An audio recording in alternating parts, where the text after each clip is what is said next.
Ladies and gentlemen, Rigathi Gachagua is literally begging Mama Ngina Kenyatta for forgiveness. And the question which most Kenyans are asking is, why would Rigathi Gachagua, of all the people, beg for forgiveness? Because Rigathi Gachagua was nominated by William Samoei Arap Ruto because of his ability to deal and manage the Kenyatta family. What has changed? Rigathi Gachagua was on Kameme FM today, where he addressed the Kikuyu nation. And let me just read for you what the papers is reporting, because I can't understand Kikuyu. This is what the Citizen Digital is reporting. Deputy President Rigathi Gachagua has apologized to former First Lady Mama Ngina Kenyatta for what he termed as bad politics during the 2022 general election. Interesting. Speaking from his current residence on Monday, Gachagua pleaded with Kenya's First Lady to forgive the political fraternity for mudslinging her during the campaigns. Let me quote him verbatim. I am sorry for involving Mama Ngina Kenyatta in the last general election. She is our mother. I therefore ask for forgiveness on behalf of our team for any inconvenience caused to her. I will never allow anyone to demean her or anyone from the region. Where will he get that authority? Because if he was used during the last election, what tells Rigathi Gachagua, or who tells Rigathi Gachagua, that no other person can be used for that purpose? And let me just proceed, because in this video, I want us to do a critical analysis why Rigathi Gachagua is seeking for forgiveness. The paper proceeds. The former President Uhuru Kenyatta is our son. We worked for 17 years and only disagreed for 2 years. Now that's the past. I pray for him in retirement. Uhuru is one of us. We shall talk with everyone. What has changed? So in this video, I want us to do a critical analysis about Rigathi Gachagua's change of heart and why he's literally begging for forgiveness from Mama Ngina Kenyatta. Before we do that, for those who are watching this channel for the first time, please take a second or two, click that subscribe button so that next time we produce a video like this, YouTube will automatically notify you. And to the subscribers, I want to continue thanking you guys for your continued support. Because without that support, this channel cannot be where it is. Ladies and gentlemen, without any further ado, allow me to dive in, and I want to go straight to the points. And I have only 6 points. Why do you think Rigathi Gachagua is literally begging for forgiveness from Mama Ngina Kenyatta? What has changed? Number one, he's doing that because clearly from where I sit, someone somewhere has initiated talk between Uhuru Kenyatta and Rigathi Gachagua. Uhuru Kenyatta and Rigathi Gachagua are currently talking. The truth of the matter is that politics is about interest. And the only two constant in politics is normally the interest and betrayal. As long as the interest of Uhuru Kenyatta and the interest of Rigathi Gachagua are converging, they will always work together. And I'm assuming that Uhuru Kenyatta's team placed a condition for Rigathi Gachagua to meet. That go outside there and make a public apology. This is what is happening. In war, in any political war, the world over, there is always a window of communication. That's why when there was that Israeli and Palestinians war, as much as they were fighting, there was a window for them to talk. At least there was a channel where the Israelis and the Palestinians could talk. Even the Russia-Ukraine war, the same.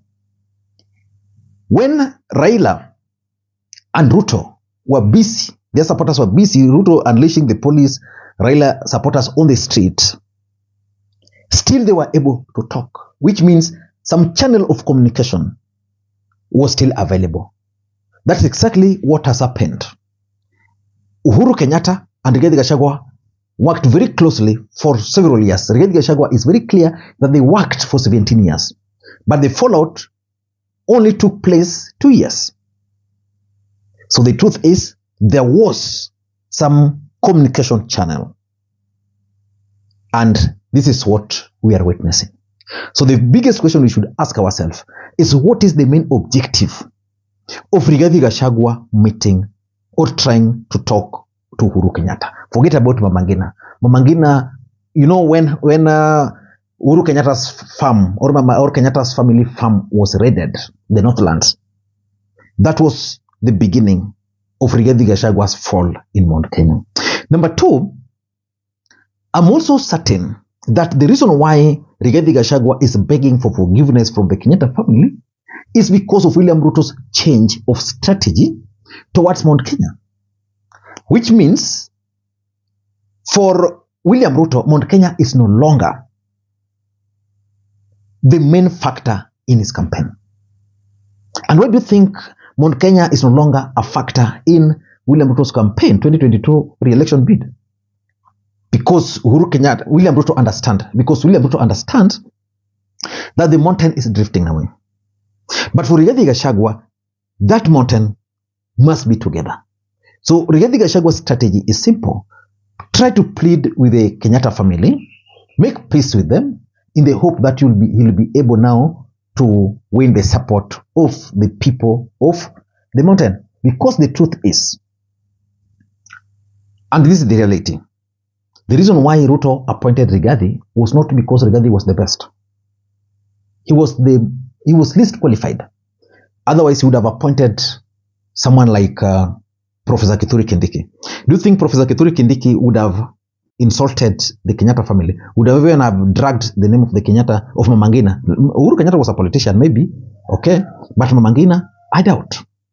So the truth is, William Ruto has changed his strategy.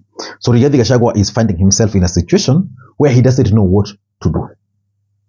Number three, and I want someone to take a notebook and put it down.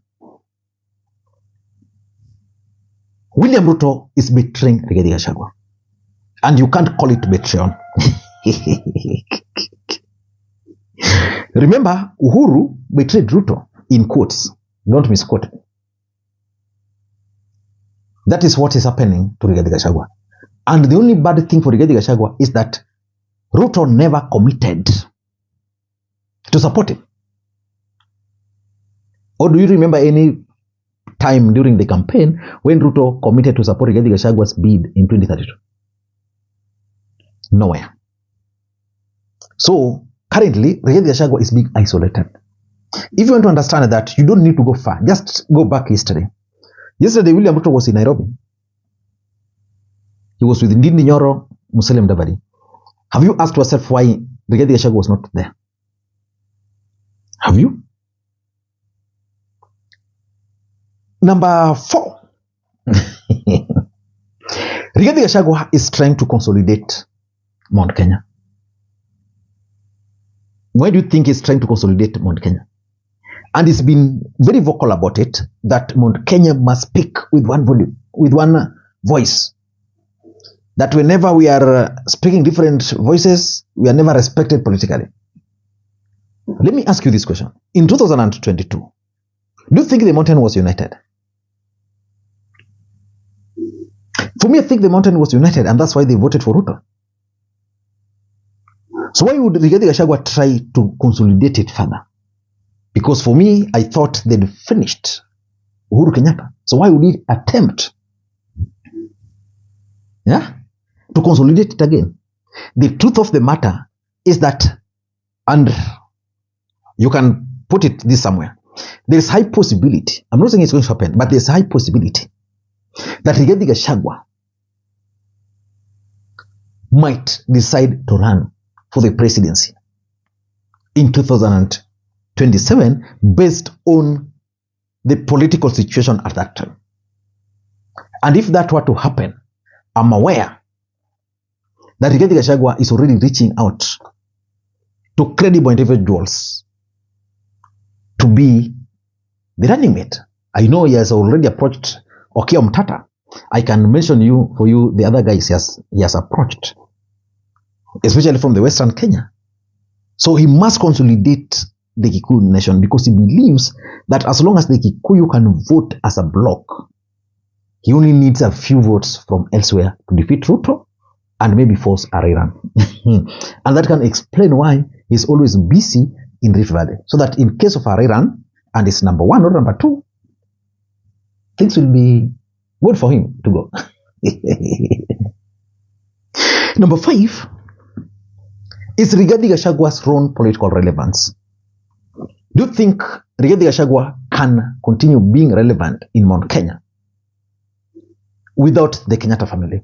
Because if his relevance to Kenya Kwanza was because of his ability to attack, to abuse, and to manage the Kenyatta family, and now the same people are now being embraced by the mountain, do you think it's going to be relevant? So in my view, the latest political environment has rendered Rigathi Gachagua irrelevant, both in Kenya Kwanza and outside. So for him to gain relevance, he must go and seek for the support of the Kenyatta family. And once he will get that support, I am sure the mountain will rally around him. I was reading some article, was it last week, that Rigathi Gachagua is finding himself in a situation where the odds are against him, but favoring Martha Karua and Kanini Kega's group. Not Kanini Kega, but Jeremiah Kioni's group.